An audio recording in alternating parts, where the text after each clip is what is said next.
Olha só, gente, mais um Fala Carlão nessa exposição de Palermo, que é simplesmente uma maravilha. E como eu falo lá no Brasil, sempre eu vou encontrando a prateleira de cima, e aqui não é diferente. Agora tem uma prateleira de cima que é brasileiro, o Fernando Camargo. O Fernando foi secretário nosso do Ministério da Agricultura e hoje é o representante do ICA, que é o Instituto Interamericano de Cooperação para a Agricultura aqui na Argentina. Você tá bom, Fernando? Tudo ótimo, Carlão. Prazer falar com você, te encontrar aqui casualmente, né? E falar com todos os seus espectadores. Pois é, o prazer é sempre meu, viu? Eu tinha marcado com o Fernando que a gente ia se encontrar, vai ter um evento daqui a pouco que a gente vai lá olhar, um evento, vai falar de meio ambiente. Você sabe que o Fala Carlão tá andando pelas COPs e o tema de meio ambiente é um tema que nos interessa. Nós vamos lá ver o evento. O Fernando hoje, inclusive, é o, vamos dizer assim, o mediador do evento. O que vai acontecer nesse evento, Fernando?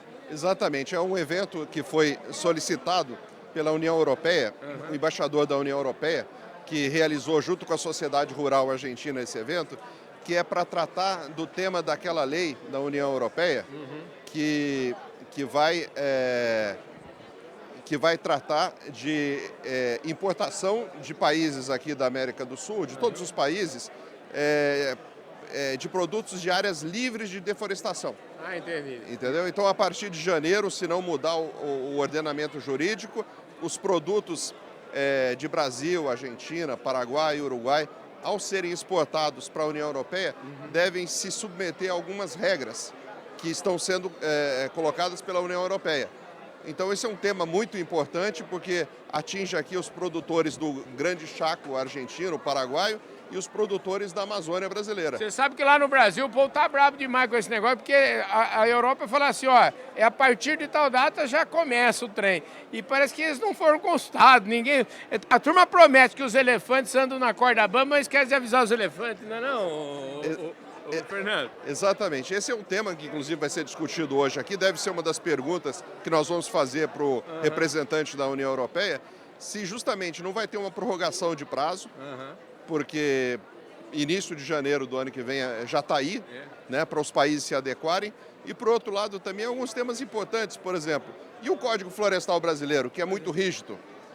O Código Florestal Brasileiro, como todos nós sabemos, tem o seu regramento. Sim. E esta é uma norma internacional que vai ferir o nosso ordenamento jurídico.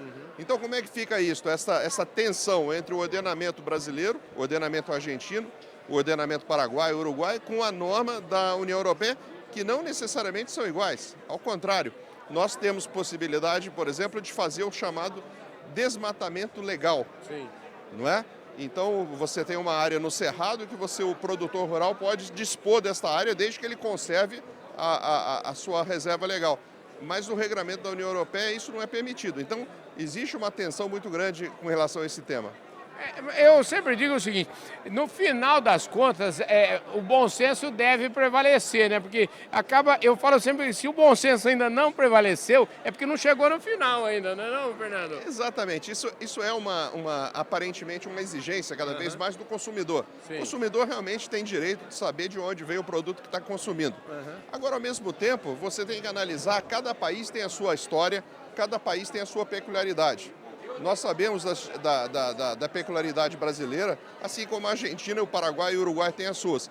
Então, é complicado você fazer uma homogeneização de entendimento atingindo países que têm histórias e características tão diferentes. Fernando, deixa eu te falar, mudando um pouquinho de assunto agora, indo lá para o ICA, eu queria que a gente retomasse aqui para explicar um pouco para todo mundo que está assistindo o nosso programa, o que faz, qual é o papel do ICA, que é o Instituto Interamericano de Cooperação para a Agricultura. Bem, o ICA é uma instituição do sistema da Organização dos Estados Americanos, da OEA. Ele foi criado em 1942, ou seja, durante a Segunda Guerra Mundial. Foi criado por um norte-americano que já pensava naquela época a importância de dois grandes temas que são atuais: segurança alimentar e inocuidade de alimentos. Então imagina, são temas de hoje que já eram pensados em 1942. E o ICA foi criado com esse objetivo. E hoje nós estamos presentes em 35 países e na Espanha. E qual é o objetivo fundamental do ICA? É desenvolver a agricultura e a pecuária desses países membros. Entendi. Então a gente trabalha em prol da agricultura argentina, em prol da agricultura brasileira, da mexicana, dos Estados Unidos. Temos escritórios, inclusive nos Estados Unidos e no Canadá. E o legal disso tudo é o seguinte, o Fernando é brasileiro e é o representante do IICA aqui na Argentina. E lá no Brasil, o representante brasileiro no IICA é um argentino, não é isso? É um argentino, um grande amigo, Gabriel Delgado. Então, normalmente, o representante não é um nacional. Entendi. Então, por exemplo, hoje o representante no Chile é um equatoriano. Entendi. Tem um brasileiro também na Colômbia hoje. Então, se faz essa mescla, justamente porque é importante levar a realidade de um país para o outro e poder compartilhar as boas experiências. Maravilha. Ô Fernando, você já está adaptado aqui? Quanto tempo você está aqui em Buenos Aires? Não que seja, eu diria que não é tão, é muito fácil, aliás, se adaptar aqui em Buenos Aires, né? Como é que é? Eu estou há 2 anos, viver em Buenos Aires é uma cidade fantástica, o agro argentino é um agro espetacular, tem uma história muito grande, passa por algumas dificuldades, porque a Argentina passa por dificuldades macroeconômicas, mas eu tenho certeza que a partir do momento que tirar algumas travas, alguns entraves, o agro argentino vai voltar a prosperar, a pecuária da mesma forma. É muito diferente, né? É interessante ter eu conheço bem o agro brasileiro. Sim. E conviver aqui com outro tipo de agricultura é muito interessante. E você vê até pela questão dos animais, né? Quando a gente passeia por essa feira, a gente no Brasil está acostumado com o zebuíno, né? Sim. Aqui você só tem raças europeias, quer dizer, é uma outra realidade.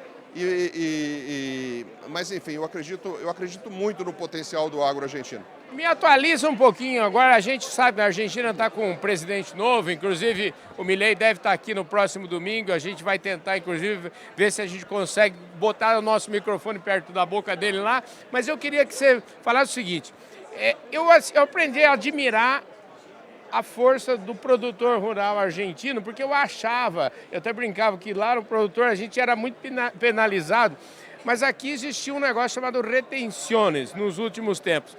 Isso ainda existe ou isso o governo já conseguiu resolver, equacionar isso ou não tem vontade nenhuma de equacionar?